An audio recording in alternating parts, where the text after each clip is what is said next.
In this video, I'm going to talk about the situation that happened to Ketel Marte of the Arizona Diamondbacks. As of June the 27th, he was hitting .307 with 15 home runs, 32 RBIs, and 62 hits.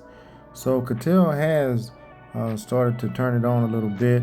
He's looking real good in the box. Anytime a guy is hitting over 300, he's seeing the ball well. But we're going to talk about the situation with him in Chicago.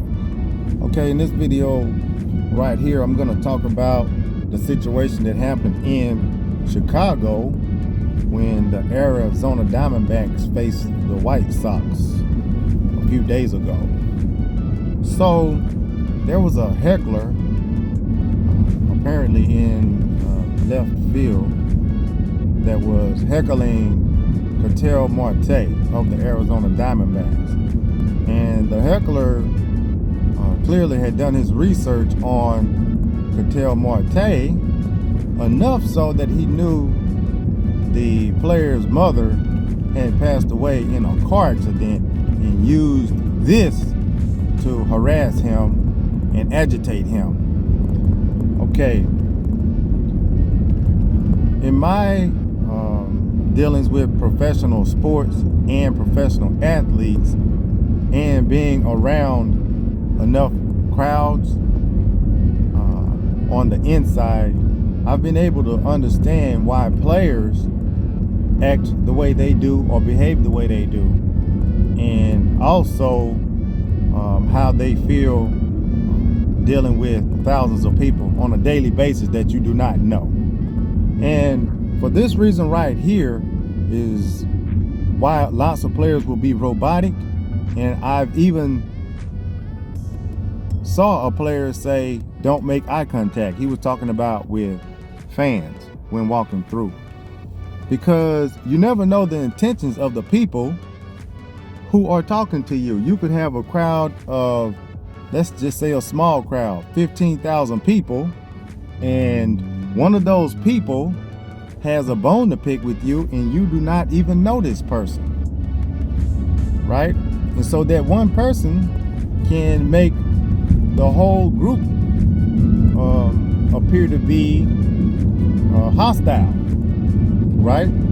And the nearby fans and security should have been able to control this situation early. As soon as this guy started heckling and going out of line, you can say the player can't play or he sucks, but you cannot go into profanity because there's other people around and you're on private property, and you can't be abusive. See, verbal abuse is as bad as physical abuse too, and no one has to take verbal abuse from anyone under any circumstance. So this is why lots of players are robotic. They do not pay attention, and they have a difficult job to do. Even though it's sports and they're playing a game, it's still very difficult. But keep in mind, every day there's 25, 30,000 people that are coming to see them. And sometimes these people think there are more than what there are. Most of the people that come to a ball game that are in the stands are working class people. So you have two dynamics going on here.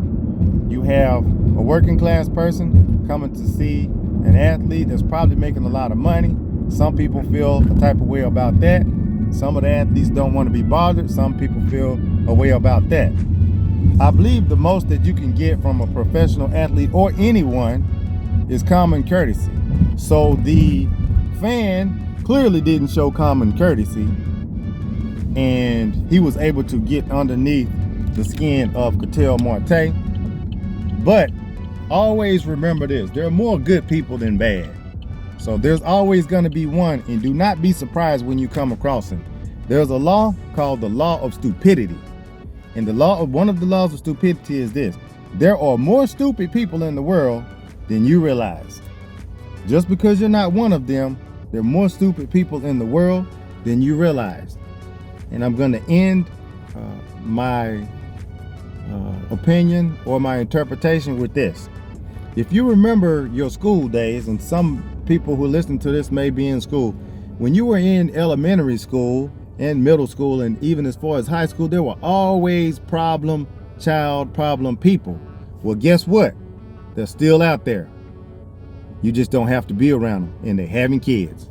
That's my interpretation of the situation. Ketel Marte will be okay. But that's why some athletes don't like to be bothered with the large crowds, and the most you're going to get is a wave from them, because you're dealing with all of these different energies, and when you're exchanging that much energy, it can wear you down. Good vibes, Pete. Okay, so wait a minute, hold up. It looks like the guy who was heckling and harassing Ketel Marte was suspended indefinitely, meaning he is not allowed to attend any Major League Baseball games at any stadium for the rest of his life.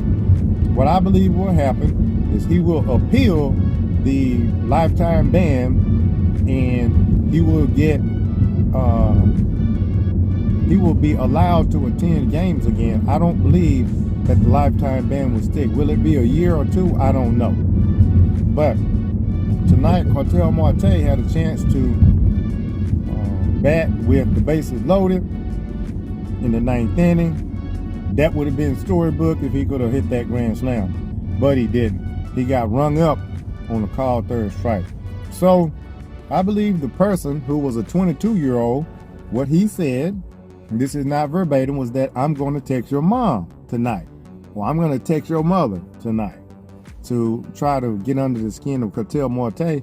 And I believe he'll say he didn't know that the man's mother was deceased. That's what I believe. That's my interpretation of the situation. I believe the appeal will work. So the fans in Arizona have really supported and backed up Ketel Marte, who is still hitting well. He's hit a couple more home runs. Ketel is going to be okay, folks.